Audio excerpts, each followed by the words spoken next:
Or you can give me to me and walk away. Okay, what do you want? Really, I prefer the second option. All right, folks. Okay, so first of all, before we actually get started here, so the reason is like the ask me anything. So I will set the context here. Is basically ask me anything. Right? So one is obviously we want to give this experience for our interns as well, in terms of be comfortable on camera, and how to do YouTube live in general, right? Because this is the new reality of the situation. Because of the COVID, I don't think we're going to go to like excuse me, in-person setting anymore, like, or at least for a couple of years, I would say. People, the vaccine is around here and all that, but it will probably take some time for people to actually gather together and all that. Right? Okay, so we are actually live here on YouTube, right? I see live on YouTube. Right? First of all, I wanted to introduce my team here. Right next to me is Afsana. She does mostly, she's the operations manager, and she manages most of the operations for Aleph. Afsana? Hello, everyone. Yes, I guess everyone has met me on the interview, so that's not the first time. All right, Dayton. Dayton is from Aleph as well. Dayton. Hi, I do mostly content work, like making video scripts, social media, content for the website, things like that. Yeah. Okay. Right. Dayton is also the Hey Orca man for the scumstuffs.com and also for Aleph. Right. Okay, so we have Hannah. Hannah, are you there? I'm here. Hey, Hannah. You want to go ahead and introduce yourself? Okay. Hi, everyone. It's Hannah over here. I'm a digital marketing analyst, and I guess by now you guys know I was the one who interviewed all of you. So hi again, everyone. Hey, Hannah. Okay. Do we have Renuka on the call? I don't think so. Okay, because I saw her joining. Okay. Yeah, she's here. Yeah. Renuka, can you hear Hi, us? Paul. I hope you are able to hear me. So, Yes, I can. Yeah. Yeah. Hi. I'm Renuka, and I'm a digital marketing trainer. So, hi, everyone. Hi. So I know we've been obviously Andre and Joe. They're pretty much part of the team. Basically, they have been working with us closely to become trainers in the digital marketing world as well. So, this is the team that actually manages interns and all that for just the digital marketing. And obviously, we have a large team focusing on the Aleph business operations, trainers, and all of that. Okay. So with that being said, I will open this floor for Ask Me Anything. Okay. Yeah. So you don't have to be on mute. You can just unmute yourself and just ask me questions. And by the way, ask questions to Dayton as well. So Dayton is a voiceover guy, so he will definitely, actually answer some of the questions about how we do voiceovers and in general digital marketing as well. It doesn't have to be super scripted. Just go with the flow. Okay, I think I will start.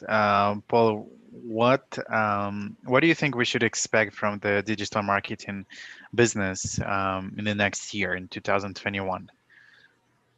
Okay. Well, I think that's a great question, by the way. So digital marketing itself has changed so much. I think there was a quote I read on the internet. So COVID forced us to transform digitally. COVID actually forced us to transform digitally. It's not the management. I mean, many companies, they say, oh, we want to give that live experience to our customers so they can actually come to our stores, come to our places and all that. but we don't want to focus on selling products online. We don't want to focus on, say, e-commerce, and we don't want to invest there and things like that. But with COVID, a lot of businesses have been forced to do it. People who hate technology have been forced to actually come closer to the technology. And I think with the 2021, I mean, starting from COVID actually. So I think there will be over 50%. I mean, that's just my assumption. What I read, over 50% of the jobs will be, work from home jobs. Work from home is definitely the biggest option. I think most of the employers will actually put it out there saying that, hey, work from home. Would you like to work from home? That would be just amazing. And also, a lot of companies have changed. And I say every business owner, every restaurant owner, every independent business owners and all of that, for the first thing that they will ask is, I need a website and I need a social media analyst. I need to be on Facebook. Right? Although they're not on Facebook, but they'll say, I need to be on Facebook. Right?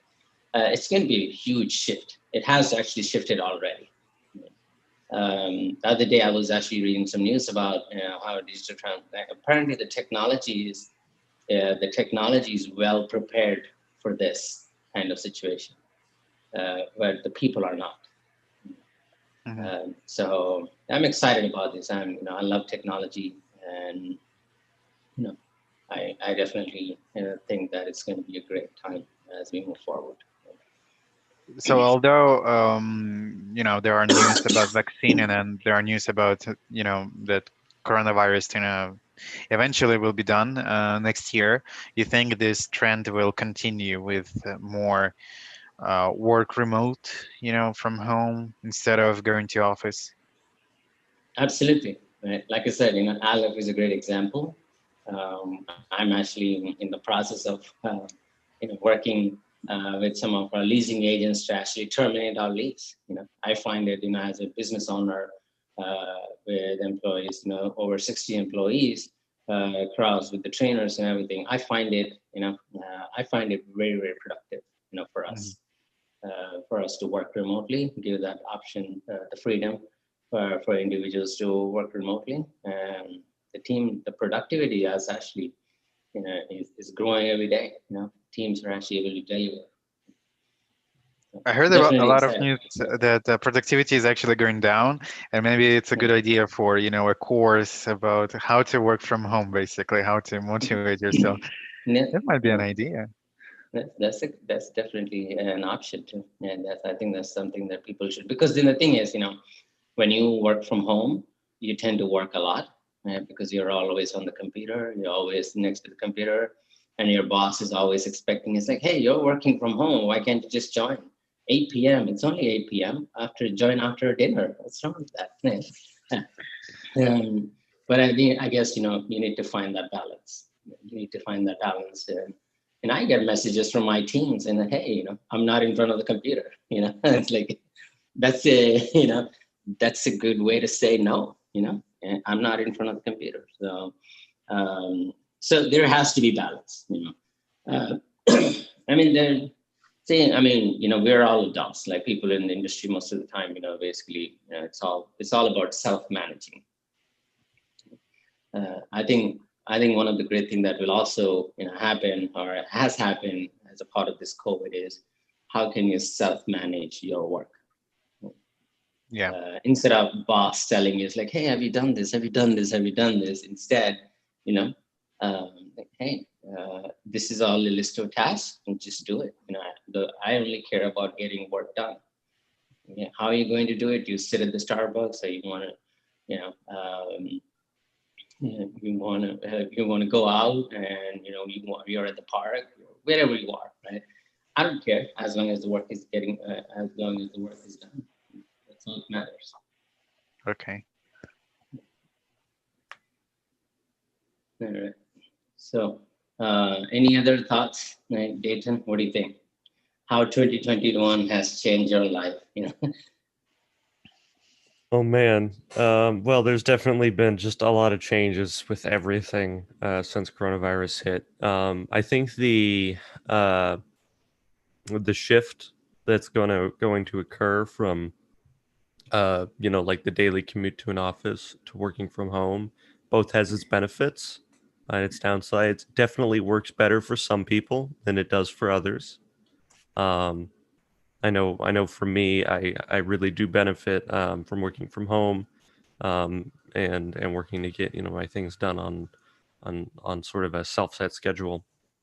It definitely takes a lot of self-discipline, and a lot of techniques to be able to really achieve, um, you know, working from home and still being productive. You can't be distracted. You can't be easily distracted. You have to sort of set a good environment for yourself. One of my something I read a long time ago was like when you're searching for a job, even if you don't, have a job or you're at home, dress like you're going to a job. It helps you get into the mood. And so even though a lot of people, they join work and they're still at home and they don't have their webcam on, they're probably in their pajamas, just dressing like you're going to work, it is like it triggers something. It makes you feel like, okay, I'm in work mode now. So there's a lot of different techniques to use to definitely get into the home flow. And I think that people are going to need to utilize that more, especially the people who this like isn't their natural environment to work in. All right, folks, any other questions? Okay, let's continue this conversation again. Yeah, I have a question. So how important does a physical store become in a post-COVID world? Okay. How important? Okay. Well, I guess it depends on the type of the business. Right? So I know there are some. So let me just take restaurant as an example. Okay? There are restaurants just outside of this building right here. There are some restaurants open for dining, okay? And there is one restaurant, they're not open for dining. They basically, for the last 6 months, they said, you know what, we cannot, we're not going, like the owner decided to do it. Basically, even now, if I go there, there is no dining, right? I really like the food there, right? So what they did is they put their menu on Google, they put their menu on all these places. They are, even the other day when I tried to order food, basically on the phone, and they said, hey, I can't take the order on the phone. But actually they can, but basically they said, if you order online, it's 20% discount. If you order on the phone, it's like 5 to 10% discount or something like that. Okay? And one of my team members like, hey, you know what? We should actually avail that discount. Why should we just call them? Right? So, and they actually forced us to make an online order. Right? So what does that mean? What that means is also basically they forced us to put in our email address, our information, and all of that. That restaurant got added to our favorite profile and all of that. Okay.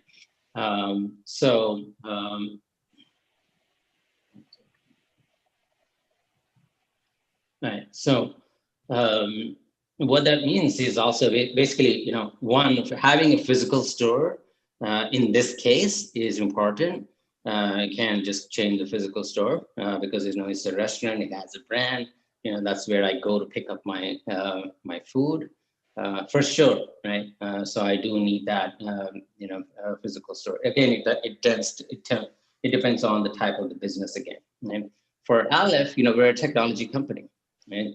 So we have a good office. We pay a lot of money, right? For us, it doesn't make sense for us to actually have a physical presence. I'm telling this from experience. I'm telling this, post COVID, kind of we're still in that period. For us, it doesn't make sense. And likewise, for a lot of stores have actually changed, like in person, where you have to go there and pick up the stores. Like in the US, I can give you examples like Walmart, Target, and all these big stores, what they have done is, okay, you can still come to the store, but you can just drive, you can actually drive, like there are actually some parking spots available for pickup, right? And all you have to do is just go there and just call them and they'll come outside and pick up, because, stores are needed for them to actually, store products, right? But on contrary, Amazon is winning it. Amazon, the way they're doing business, their business model, for them, there is no concept of store other than having a warehouse. So I've been thinking about this restaurant the other day. I had this, I was talking to one of my friends who's a restaurant owner. It's like, hey, why can't you just move your retail space? Okay, just move your retail space from a prime location. Okay, get a space in some warehouse like space, like out of the city. Okay, do all your cooking there, because all you need is the space for cooking, right? And focus on deliveries. Okay, and you'll pay less than half of the rent on the real estate, because you're not in the prime location, right? You actually have this kitchen, like basically a warehouse kitchen, where you actually, the only reason why you have that warehouse is actually to cook, right? And focus on your online business, focus on like promoting product, focus on deliveries. Okay, individuals may actually pay a little bit more for delivery because you're actually out of town, but focus just on delivery. You may charge a little bit extra, but at the same time, you're saving costs. Maybe your menu the prices on the menu can go down a bit, because because your real estate expense is low, your maintenance is low, and all of that. That's just an idea, right? So for obviously from a digital marketing or marketer standpoint, you definitely need to have, if depending on the type of the business, you need to have a store for sure, right? For order pickups and all that. Okay? And again, it just depends on the type of the business. I would think twice. And if you're a technology business nowadays, okay, just I'm going to close this. Nowadays, a lot of companies are providing, not just nowadays, it's been for a long time actually. It's called a virtual address for your business. So you pay like a very nominal fees, like a $30 or something. It's a virtual address, right? Basically, you pay that monthly payment, and you can actually use that space, right? Just like WeWork, right? That's the concept of WeWork. Is there a WeWork in Canada? Yeah, I've been to one in downtown. Yeah, it's amazing the way like how these entrepreneurs get together. It's like you actually have a physical address. You actually have a physical address there. You can have client meetings and all of that. That's a great concept. If you're an entrepreneur just starting, just starting up, I would definitely recommend that. Hope that answers your question. Thank you. So what kind of trends do you see in the future? I mean, the future of social media, what's the future? Or new trends that's arising that hasn't been seen yet? I mean, the social media is the future, right? So the future of social media is basically social media is the future, right? Recently, I think last week or something, they've been talking about, they actually, because Facebook has actually become so big, they actually want to break it down, right? They want to break it down. That's somebody, I mean, that's the government goal, apparently, because they have become so big, they have so much of data, right? Almost like a monopoly, right? So, and they're trying to break it down because, I think, social media is going to be a big hit. Right? It has been a big hit already, right? And continue to grow. And during this COVID, I think social media businesses have actually made more money than any other businesses. So you think future for the Facebook is not really bright? Because I heard that there was some news from the US where states were actually putting some ban to Facebook due to monopoly or something. So what do you think is the future of Facebook? So, I mean, I know we're on YouTube Live where I can actually say this thing. But the thing is, how can you control a technology? Right? How can you control a technology? Right?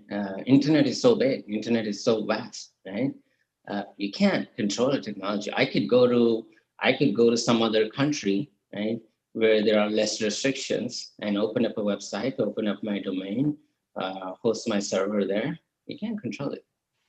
Right? WikiLeaks is a great example. Right? WikiLeaks is a great example. This person has so much of information. He was able to control it, distribute it, and he was able to topple the government. He's still very powerful, and he still holds a lot of information, because for his own safety and security. Because I know there may be some restrictions. There are definitely pros and cons in doing business in the U.S. Obviously, Facebook is a U.S. company. I don't think the U.S. government would actually say it's like, hey, you're no good, right? And at the same time, from a strategy standpoint, I'm not the expert. I don't work for Facebook. I'm just thinking from an end user standpoint. Right? Facebook has a very, very, very, very big office in India. Right? They have offices all over the world. They actually have infrastructure. They open the company. They have board of directors in India. If they want to, they can actually operate independently in India, not dealing with any other countries. And not just India, any country. And they can just operate from there, and they can just still pay taxes, still do legal business and all of that. It's so powerful, very, very powerful. Right? So the point here is you can't control technology. You you can have so many rules in place for sure, but what goes into the in the industry, the IT industry, is not basically there's no way you can control it. Okay. Any other questions, folks? Since you value learning a lot, do you read books or anything like that, or what kind of new things are you learning about? I just started reading a book actually, so I'll share the title later on. It says, I'm not an avid book reader. I watch videos and all that. Maybe it's just me. I know for me, it's very hard to focus more than an hour. Just sit there and just read. It's not possible. Same here. I just skim through it and then pick it up. That's it. Okay. How about y'all? Anyone reading a good book? Anything interesting? I'm currently studying for a certification. So I'm reading a book on that certification. Which, not super exciting. But actually what you said brings up a good point, Paul, about, you don't really like reading books. Brings up a good point about content creation and how you need to make content in different forms so that it can still appeal to many different type of people. Because not everybody, again, has the time or wants to just sit down and read for a very long time. Maybe they want something in a more short form, informative, easily digestible piece of media, as opposed to like a long blog post or something similar. So I just thought that brought up a good point. It's important to cover a lot of your bases to reach out to as many people as possible. Yeah. Sounds like Twitter. So if you don't read books then, or not so much, do you listen to podcasts? And what's your favorite podcast? Yes. Yeah. So I obviously I enjoy politics. We're not going to talk about politics on this call, but I like politics. I actually tend to watch digital marketing trends. Digital marketing trends. I like to follow entrepreneurs. Right? Obviously, Jeff Bezos is. Obviously, I do follow him. Basically, there are some entrepreneurs that I really like. Right? Jeff Bezos is one of them. Yeah, I do watch videos, I listen to podcasts, and basically digital marketing trends is something that I follow a lot. Interesting. Okay, the next question would be, do you think there will be more people who are working in digital marketing, like compared to last year? Like, do you think there will be like a lot more people who are actually working in digital marketing and, just being, I don't know, analysts or content creators? I'd say 10 times more. 10 10 times more. Oh, yeah, for sure. Right. Lots of businesses are looking for digital marketers. Lots of businesses are looking for, it's just, it's just you need to look for where there's opportunities. Some companies, I like to take a very, very basic approach. It's like, hey, you don't have to bid for big projects. Maybe you just have to knock on the doctor next door, right? See if the doctor needs any help. The doctor needs any help with social media marketing. People think that, hey, I have a Facebook account, I have a LinkedIn account, I'm doing business, hey, I can help you rebrand. So there's a lot of opportunities, and we actually have to create those opportunities as well. Right? So as a digital marketers, not just creating social media posts and all that. So we should be able to create those opportunities. And if you saw the list that we made for the strategy, the plan document, literally digital marketing for churches. And so churches are actually suffering these days because of COVID, because people don't go to church in person, right? There is no tithing, and online giving, people barely know online giving. Like some of the churches don't even have that online giving, feature. Facebook Live, there's a lot of things actually. Right? If I just take one example, because the other day, when I went to church, I was basically talking to a friend. It's like, hey, our team needs some help. It's like, sure, why not? I just gave my card. Obviously, I was not interested to onboard, work with the church for the digital marketing because we have so many things in our plate. That's just one example. Restaurant owners, independent business owners, even big businesses as well. Right? The other day, I saw an ad in Toronto, I believe. Right? So one of the team member here, I saw an ad in Toronto from Deloitte. Deloitte is actually looking for digital marketers. Right? That's new. Right? Why would Deloitte need a digital marketer?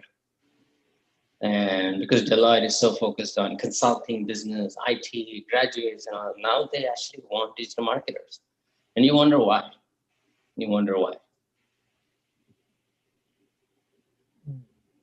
All right. Okay. Any other questions, folks? And maybe we'll get opportunity to other people as well.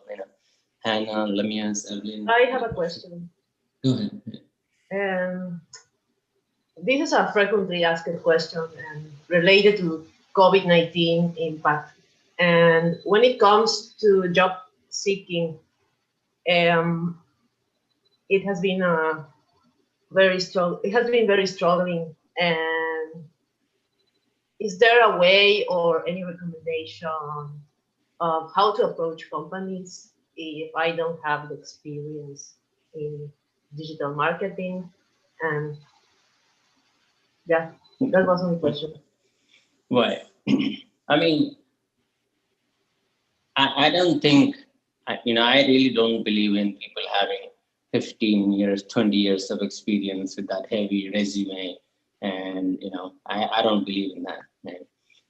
Especially in this field, in the world of digital marketing, things are changing so fast. Right? Things are changing. The digital marketing that you have done 2 years back versus the digital marketing that you're doing now, it's just totally invalidates. Right? Nothing, because before LinkedIn didn't even have paid advertising. They didn't even have a good UI. Now they actually have a platform, for paid advertising and such. Right? So I don't think, when you're actually applying for jobs, when you're actually looking for opportunities, I don't think you should focus on, hey, I don't have any experience. Okay. I don't have any experience. I don't have any experience, implementing all of this and all that. And I don't think that's an approach. Your approach should be is like, hey, I know the latest and the greatest of what is needed in the digital marketing industry. Okay. And I know all of this, your resume has to reflect all those skill sets. Right? And I'm pretty sure employers are actually looking for people like you, who have learned by experience, and actually you're actually able to show them. And just think about Dayton, right? So Dayton had no no experience doing like creative content, voiceover, nothing like that. So tomorrow, if Dayton is looking for a job, right? Hopefully not. so let's just say Dayton can actually share the YouTube channels, right? But share the YouTube videos. It's like, hey, this is my work. Okay, this is my voice. Okay, and Dayton is like what, 20 something? Dayton? Yeah, 20 even. 20, okay, 20 years. So Dayton goes, there's so much content on our YouTube channel with his voice, he can actually share that. Right? And I would say less than a year's worth of experience, chances are, if I am that employer, it's like, wow, this is like for a 20-year-old, this is just amazing. I would actually pay, 30% more than what Aleph is paying, there's that opportunity. So I really don't believe, even now, I really don't believe in, because, we work in the training industry. Our approach is always, hey, I could train anybody. We can train anyone. You just have that right mindset. So another tip I would recommend is to actually look at your resume. And have that focus area. Right? Input all the skills that you have done during this internship, right? And the certifications that you have acquired. There is a lot of free certifications available. And I know Priya and the other folks have done some certification. Google has free certifications on Google AdWords and all that. All of that adds to your profile, right? Certification, knowledge, right? And your resume has to reflect a lot of this. Okay? If you're able to create a video with your, of your experience, just open a YouTube channel and just say, hey, this is my video. Because this is 2021. Right? So nobody's like looking for a super long application for you to actually apply for a job. Be creative even in looking for your jobs. Be creative in the way you present yourself as well. And Hope that answers it. Excuse me. Sorry. What are the best platforms to find DM jobs? Oh man. Okay, so again, it really depends on country to country. I mean, in the US, we have Indeed. Indeed is actually one of the popular platforms. Glassdoor. Sorry? Glassdoor. And LinkedIn, for sure. LinkedIn actually has a very, very good network. I would recommend LinkedIn over any other platform for looking for jobs, especially the corporates. Okay. Yeah. Thank you. And I actually recommend looking for big companies too. Big companies which has worldwide presence, like Infosys, Google, Accenture, Deloitte. These companies have global presence. And I would definitely focus on that. Digital strategies, digital transformation agent, digital marketing analyst, social media marketing analyst, brand marketing analyst, content marketing analyst, podcasting specialist. And there's so many. Believe me or not, there are actually people making just to be on camera like this and doing podcasts and just sitting there at home and making money. It's just yapping away.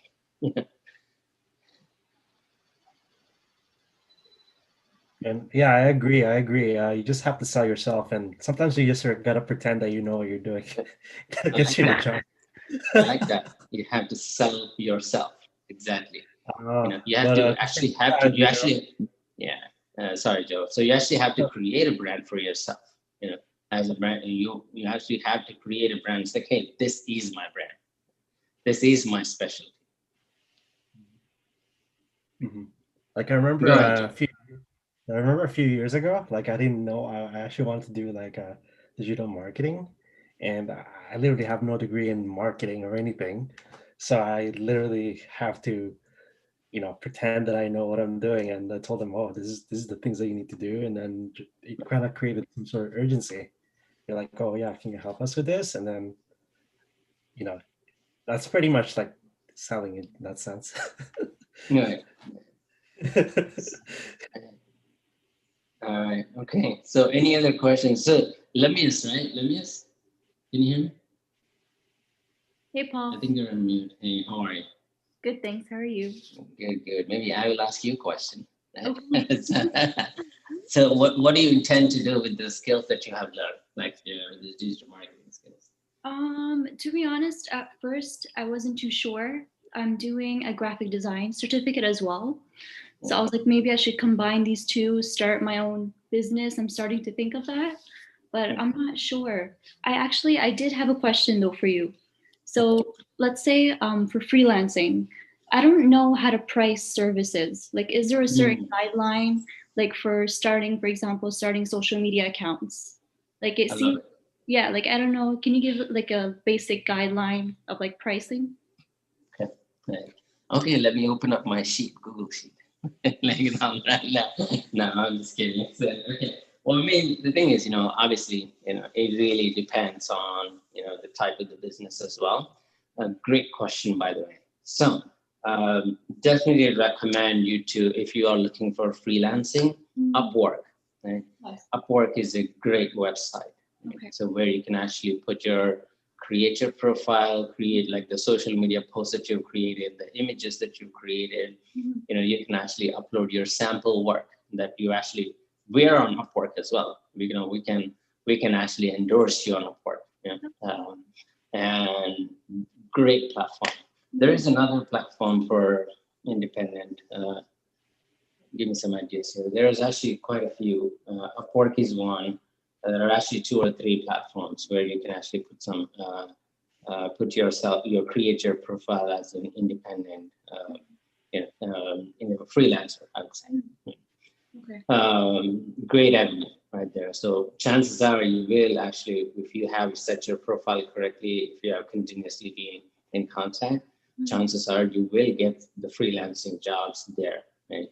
The great thing is you will actually get a freelancing jobs from worldwide, from anywhere in the world. True. Yeah. People are looking for translators. People are looking for video editors. People are looking for voiceover artists. People are looking for content writers. People are looking for social media analysts. And people are actually looking for administrators as well. Right? There are actually, I know in the industry, there are people, countries like India, Pakistan, China, and all the Asia region, the AMA region. There are actually people who are just literally making money, just you providing those freelance services based on their skills. Administration, like general administration itself, is also part of the skill as well. It's like, hey, if you have great organizing skill set, that's some area that you can actually focus on Upwork. Not just Upwork, there are multiple sites, just one. Right? Yeah. So now going back to your question about pricing, different pricing. Yeah. So I recommend, first of all, current state analysis. Let's just say if you're onboarding a new client or a new customer, helping with the digital transformation. They don't have anything on the internet. So because setting the Facebook account, setting the LinkedIn accounts, creating the custom graphic, all of that, it takes time and effort. My pricing strategy would be, it's like, hey, I'm going to open up all these accounts, like 5 accounts, and you specify these 5 accounts. You come up with a flat price. It's like, hey, in order for me to open this, okay, I'm going to charge you whatever. Right? I'm just, just for simplification, I would just say, maybe $150. And that's my time and effort. Okay? And number 2 is, okay, so I need to create graphics for these accounts. I need to have custom graphics, or I can create one, no problem. Because, this really depends on the company brand, how much the company wants to spend on branding. Right. Some cases, companies don't even have a logo. Like, hey, I have a business, but I don't even have a logo. Yeah. And they'll say, oh, you work in the computer. Why can't you just create a logo for me? Yeah. Right? Hey, it's just computer. Just draw something on the logo section. No. Logo takes itself, a lot of time and effort. I need to think about it. It takes time and effort. In order for anybody to actually create a logo, it may take 6 to 8 hours. You sit with the business owner in terms of which logo. So definitely for branding, there would be a different pricing strategy. Okay. I would say, because ongoing maintenance, right? Because creating daily posts, creating a weekly post, is a work and time and effort. Right? It's not because you have to create graphics, you have to create content, you set it up on a Orca. That's time and effort. So for that, there should be a pricing. We have to have a pricing strategy. Right? And this right there is an ongoing pricing strategy. It's like, it's something that you need to, it's more like a recurring payment that you should expect from your potential clients. Like, I will continuously update your social media profiles. Okay. How I am going to do this is not your business, but I will promote your business on an everyday basis. Okay. And I'm going to charge a flat charge. Okay. So start with a flat price and then charge maintenance fees. Yes. Okay. Yeah. Set up a flat charge, if it is a brand new business. Okay. Somebody who is a small business owner, you can't just charge them a $5,000 bill. Yeah. They would, you would just, lose the client. Yeah. Start small, right? And start small, and you have that SMART objectives. Mm-hmm.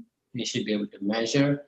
It's like, hey, if I'm the business owner, if I am seeing my business being promoted on Facebook every day, and you're posting good stuff, fun stuff, creative stuff on it, I would be happy to pay, on a monthly basis. I don't think that would be an issue.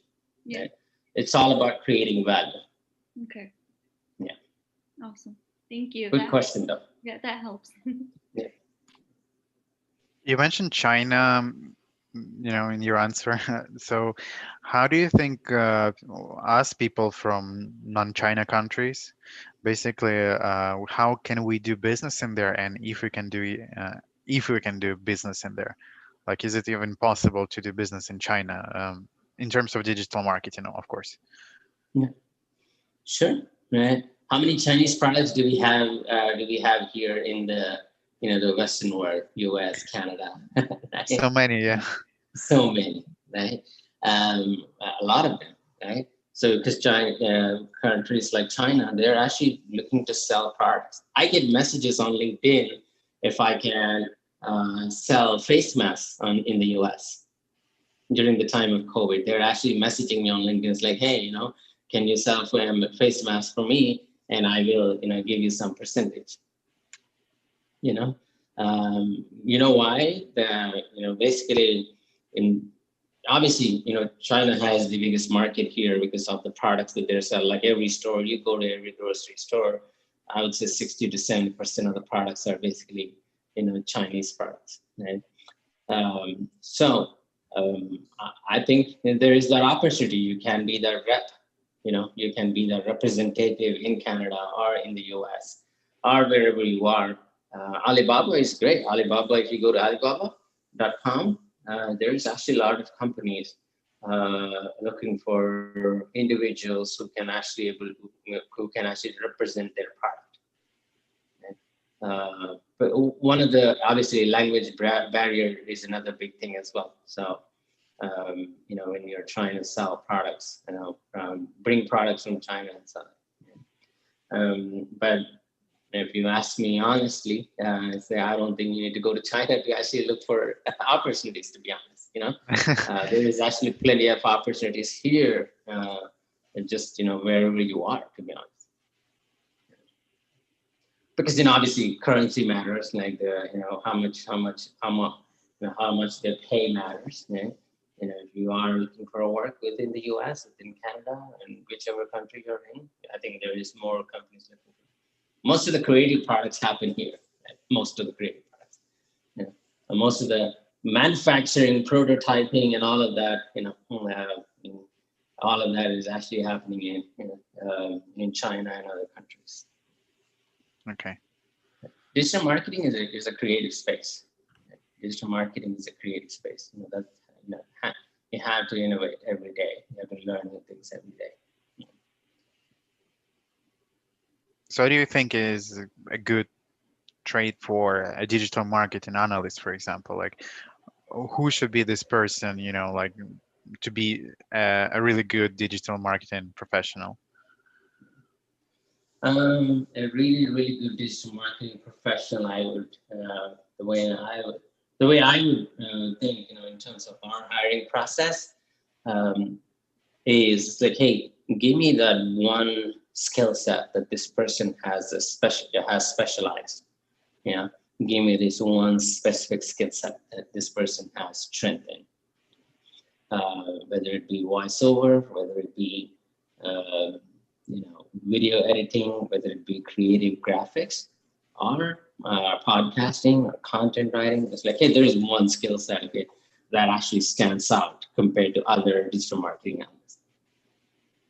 These days, we see a lot of resumes with a lot of skill set, but at the same time, when we say, okay, what can you prove? Can you prove it?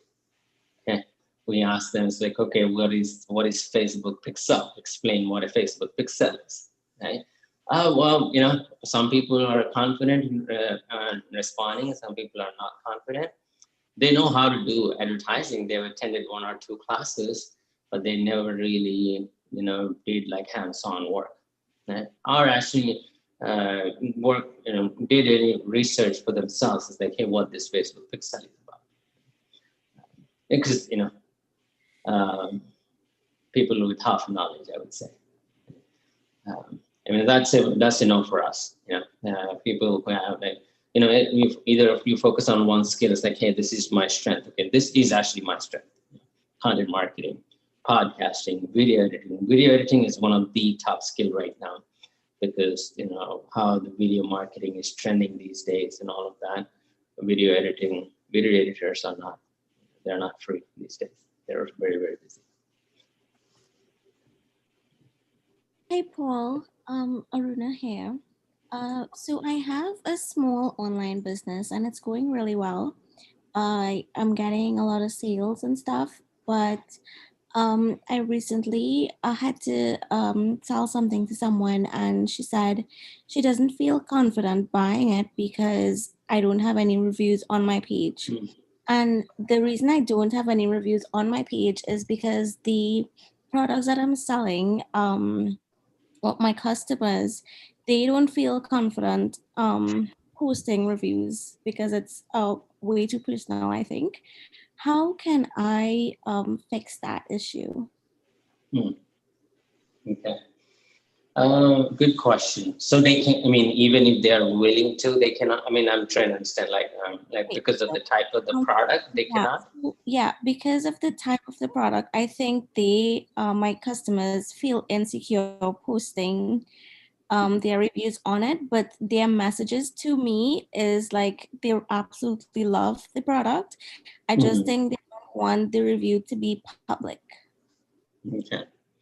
Okay, are we talking about Facebook or is it Google Facebook. Or okay? Yeah. Okay.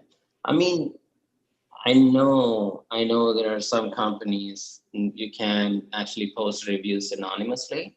You may want to check that out. It can actually have anonymous reviews as well. Yeah. I'm not sure how Facebook works in terms of anonymous reviews. There are actually third-party softwares where you can actually use for Trustpilot is one software.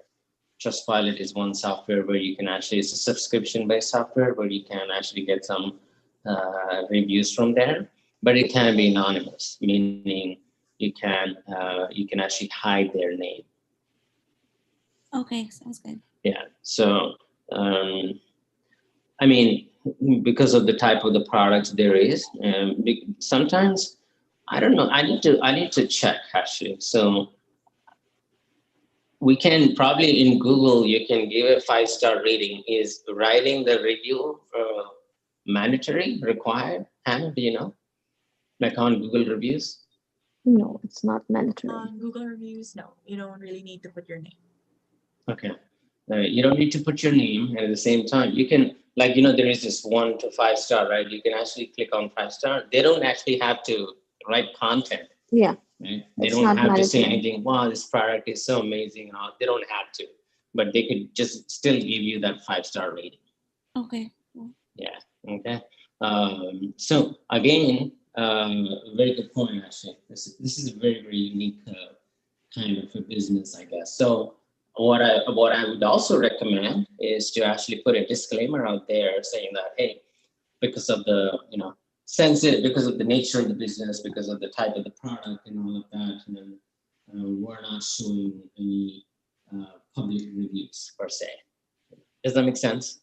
Yeah. If you have a website, because you may not say reviews because you can actually turn it around, and you can actually turn it around and make that as one of your positive things, right?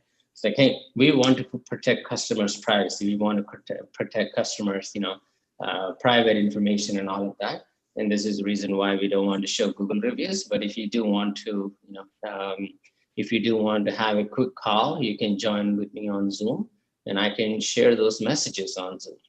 Yeah, I told the customer that whole thing about privacy, and she followed up saying that if a customer likes a product that much, they won't consider privacy, and they just upload a review. Mm-hmm. So yeah. Okay. Well, I mean, do you have a list of customers where, hey, tomorrow if I have any questions, can I ask one of my customer to reach out to you, like for a recommendation or something like that? You know what I mean? Yeah, I think, yeah, that sounds. You can also do like, hey, you can turn it around and just say, if you're not comfortable, if you're not seeing the reviews online, I can give you my customer names and their email addresses.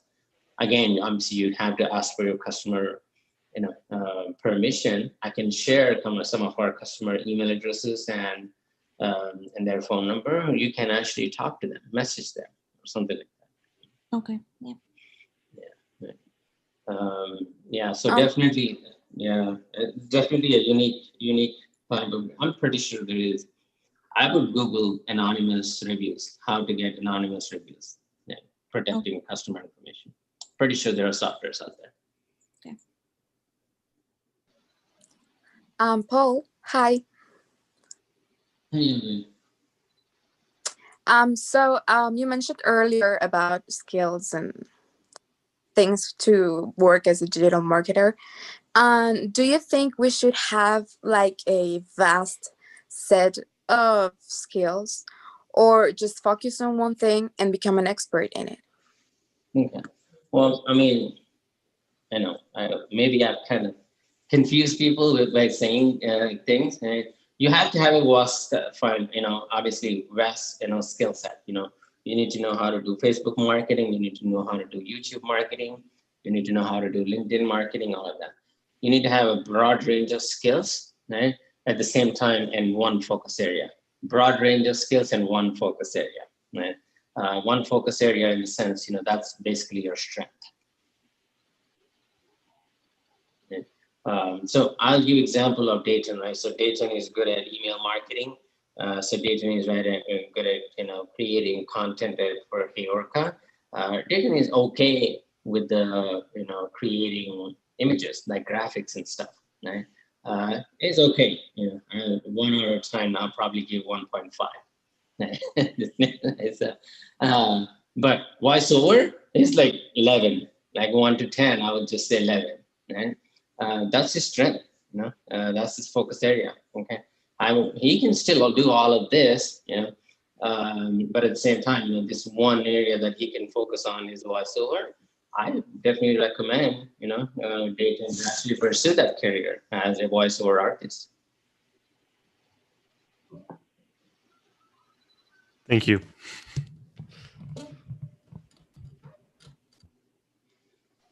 So having a broad range of skills is very, very important for sure. That's equally very important, I would say. Hi, Paul. This is Priya here. Hey, Priya. Hi. So I'm working with a company right now with a business who has never done paid marketing campaigns, and they have a budget and they want to spend it wisely. So, um, would you recommend doing a test run before launching the paid campaigns? Andre, do you want to take that? Yeah, well, of course, you want to run a test. Like I would say, you want to run a test almost all the time, like before any, because you basically testing if money that you're going to spend will go where it should go. If if you're gonna put the low budget, obviously you can see the trend. Like, okay, it goes well. Now I can increase the amount of money that I'm spending on the campaign, and this way you can obviously, you know, like deliver the result, like actual result. Like, okay, I tried for, let's say, $20 and it went really well, so now I can increase my my budget to, let's say, $500 and deliver the correct result. And now imagine if you're gonna put test not test, but like just you will start with $500. You're gonna spend a lot of money, you're gonna spend like huge amount of money, and you might not deliver the correct result. So yeah, I would say you always have to do testing before launching the actual campaign. Okay. Yeah. So definitely A/B testing is the key, right? Depending on, again, I would focus on, okay, how long is this company being in the business? Okay. Is this new business or an existing business? Okay. So remember, like when we were trying to create a document for the digital marketing strategy, we have one approach for a new business, a brand new business, and we have another approach for an existing business. So if it is a new business, I would, again, no matter what, you still have to do A/B test. So what's working and what's not working. So if the company has a $5,000 budget, you start with spending $100 first. Okay. Saying, hey, what is my $100 giving? Okay. What value did I get out of this $100? And then start from there. Right? So depending on type of the business, again, you could do display ads, search ads, or YouTube ads. Again, I would, from a budget standpoint, even with that $100, I would probably do $50 on display ads, just the display ads, and I will spend another $50 on Facebook. Okay. I think, hey, this is the test that I run. This is the value that we're getting. We got 1,000 impressions, 10 clicks, okay? And then you present this in front of your client. What do you think? Yeah. What do you think? And depending on what your client suggests, and then you do your suggestion. Always involve your client. Always involve your client. You're not the expert. You don't want to be that expert. You don't want to take that full responsibility. Always involve your client. It's very, very important. The goal is not to spend that $5,000. The goal is to actually create value for that client using that dollars. Okay. Any other questions here? So one question I would ask is, if somebody asked you to, if you just onboarded a new business, and if somebody asks you, it's like, you know what, I'm going to, why don't you use your credit card for Google AdWords? I will pay you after, after the results, right? After getting the result. Now, would you do that? I actually did it in the very beginning. I did something I regretted. There was none of What the, happened? well, basically, I had a bad experience because it was really hard for me to get money out of that person. Eventually, I was lucky. I got the money back, and not the whole amount though. But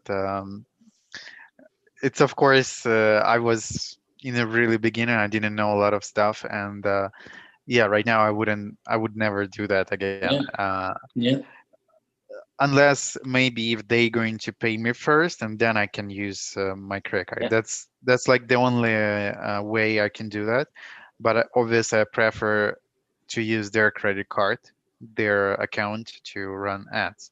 Although I know that it might be hard to put, different credit cards to your account sometimes.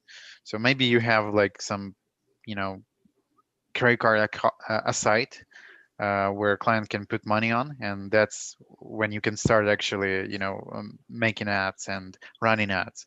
But never do that before they actually pay you money, because you're Yeah. gonna regret that sometimes. Yeah, chances are you will not actually get that money back. Right? You would not. Right. Any questions here? Thank you, Paul. Thank you, Andre. No problem. No problem. Yeah. Any questions? If you don't have any questions, maybe I'll start asking questions here. Oh, do you think social media will ever be saturated at some point? Well, it depends on the, I mean, I feel like depends again on the platform, how innovative they are. So, I mean, the industry in general. Yeah. So Facebook, just think about Facebook, right? So how they started, where they started, the history of Facebook and where they are right now. Not a lot of, if you look at audience over 25 and under 25, not many people have Facebook accounts actually. Mm-hmm. And you wonder why. You think why? Like why is like 25-year-old doesn't have a Facebook account, but whereas my mom is like 65-year-old, she's like super active on Facebook, right? And she bought a computer just because of Facebook, right? So she can see the family pictures and all of that. Why is that? Why did we lose the audience there? Like before, I think everybody were on Facebook, right? Why did we lose that audience? I think because Facebook lost its value or other social media such as Instagram, for example. Yeah. You want to see photos, you're going in my case, I'm going to Instagram. I'm not going to Facebook. Yeah. I'm not actually using Facebook for any social activities. I'm using it as a marketplace mostly. Because it's just comfortable in this country. But as actual social media, as for me to check on someone, I never do that. I'm just never using it. Okay. Yeah. Unless for work, obviously. Well, Yep. Yeah. So I know we forced somebody to actually open Facebook accounts. Like, and I see some Facebook profiles or some of the interns that just have one picture, like a serious picture. It's like, what the hell am I doing on Facebook? Like, why do you want me to open Facebook account? Like, like some serious picture, like literally one picture, and they have 4 friends who are like actually part of their team. And that's it. Like, I've got nothing to do on Facebook. As soon as this internship is over, I'm done with Facebook. So it makes sense because there is no lot of engagement. If I say on record that there are certain type of audience, certain type of age groups, constantly, on Facebook whining about things, whining about personal life and all that. It's like, hey, social media is not about putting personal stuff out there. So anyway, so that's a different topic, I guess. So yeah, because social media, like obviously, to your question, Joe. And I think any business, I would say, will get saturated if you actually stop innovating. You have to innovate, and keep on going with it. So that's really part of it. You have to kind of think outside the box. And let's just say if you're a restaurant owner, again, I'll go back to that restaurant owner scenario. If you're a restaurant owner and if you're saying, hey, no to go, we're not going to do any deliveries, or you have to come, you actually have to come and sit in our restaurant and eat. Okay. And guess what? There are only 5 tables available. Right? And that's it. With the social distancing, you just have to, it doesn't matter how good you are, like how great chef you are, like what kind of food that you offer, the chances are that business will close eventually in a matter of months.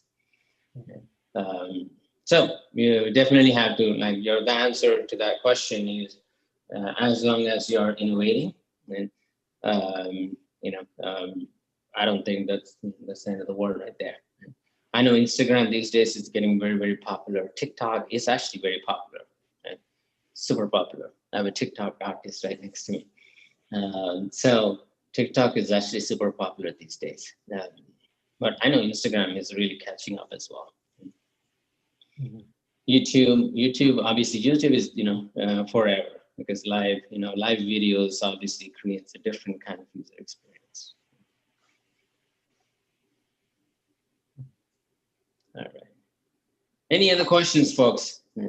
Good conversation though, good questions. I have a more. Evelyn, okay, Evelyn, your voice is kind of breaking. Can you repeat that question? Hi again. I have a more technical question, if that's okay. Sure. I will try to answer. How different is Facebook ads bidding process to the one in Google Ads? Because I mean, it's obviously way easier to promote your page on Facebook than on Google Ads. But I was just wondering what's the main difference between their bidding processes? Yeah. So Google obviously definitely has a better, more options, more UI, and more bidding options, because we can do comparative analysis as well, right? And comparative analysis, you can actually add competitors in your Google, which competitor that you want to actually target. One example is YouTube ads, right? I really love this YouTube ads. Basically, the way I can actually promote my YouTube ads on my competitor's channel.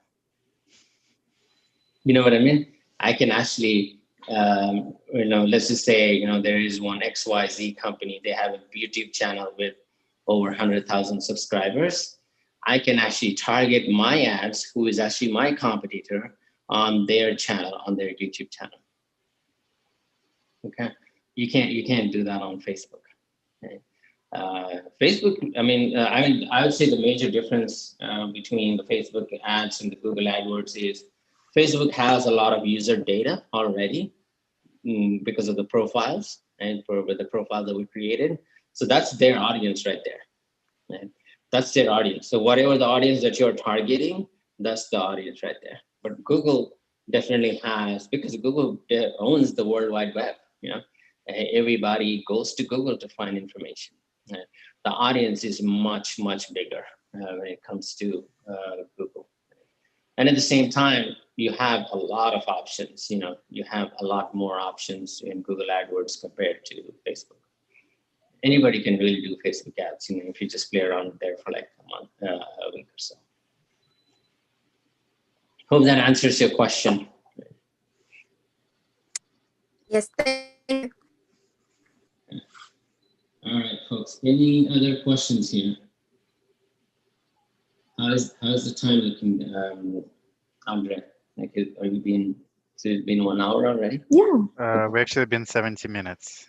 Ooh, okay. All right. Okay. Any other questions, folks? I know I will actually give opportunity for the folks who did not actually ask questions. Maybe Hannah, how is the Africa project going? How is any questions so far? With Africa interns, they're doing pretty well, actually. And I think they can start on content creation by this month because they seem pretty active. Yeah, that's great. That's great. Okay. Do you have any questions, Hannah? Any? I know you're based in Philippines. So how is the digital marketing trends there? Like what is how do you think the digital marketing will change over the time in Philippines? Well, I think the Philippines is actually catching up with digital marketing. I was actually looking since I have access to our Indeed account for interns, and I was looking at the other companies that are offering digital marketing internships, and most of them are pretty basic, but they're catching up. So I would say from our end, we're doing pretty well compared to the other companies here in the Philippines, as they are still starting out. Okay. Are they mostly like, okay, so I'm asking in general, like, do you order food online? Do you have those options in big cities? Oh yeah, Food delivery? definitely. Okay. Actually, here where I'm like located, like the city that I'm in, they actually have this Facebook group and everyone's ordering online. And there are like 100 milk tea sellers, 100 bubble tea sellers, 100 Mexican food sellers, and all that. So it's pretty intense. Competition's intense.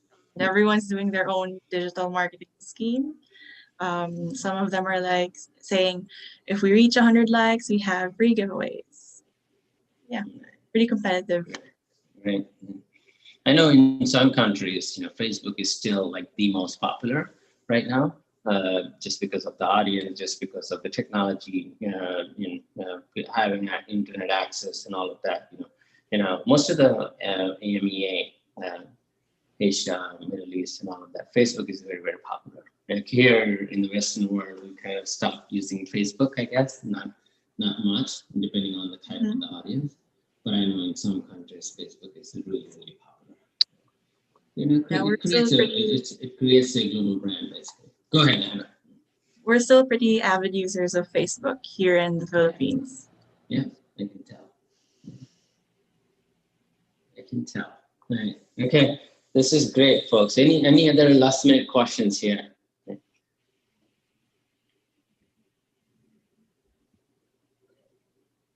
All right. Okay. So, I mean, you see the digital marketing work, the digital market. This is actually what we're doing right now.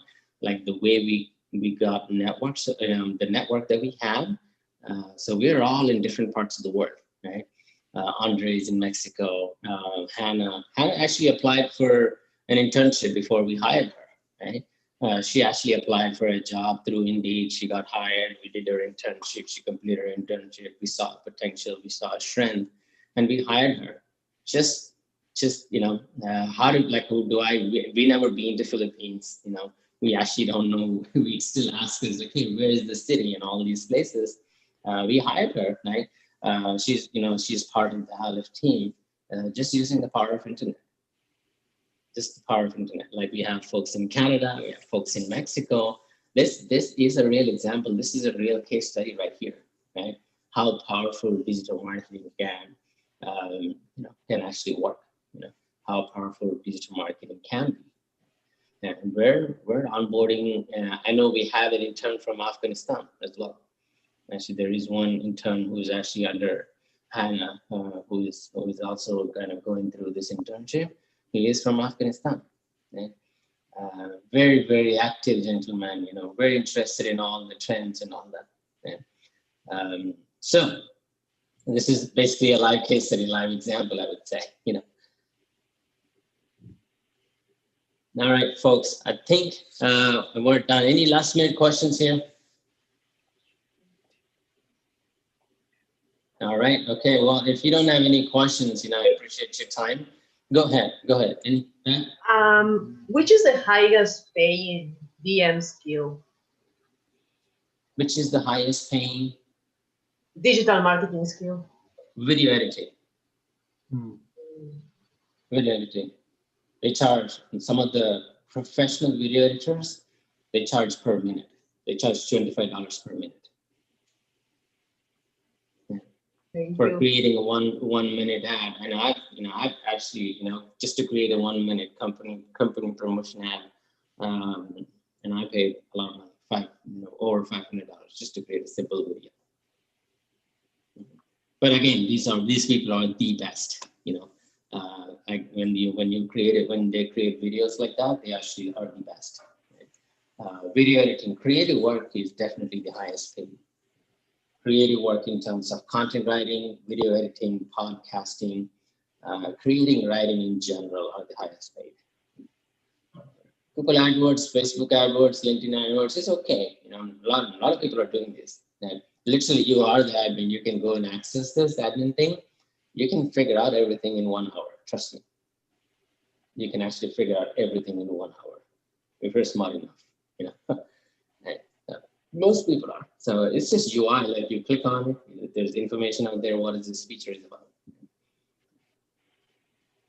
Anyway, any other questions? All right, folks. Okay, folks, thank you. I appreciate you joining on this YouTube live. I guess this is our first, you know, Scrum Studs team right here. So super excited for, you know, for all of you. I know we're kind of coming to an end in terms of internship. You know, hope we did a good job in terms of, you know, giving you that right skill. You know, this is a long-term relationship. This is just not like 3 months and we're done, right? We're all part of the network. Like tomorrow, I mean, you know, you may, or one of your friends may reach out to you, like, hey, I need some support, or we may reach out to you and we need some support, right? You know, no matter where we are, we're all connected. All right, thank you, folks. Appreciate your time. Thank you for your time, and we appreciate you again. Thank you, Paul. Thank you, Paul, and the entire Aleph team. Bye.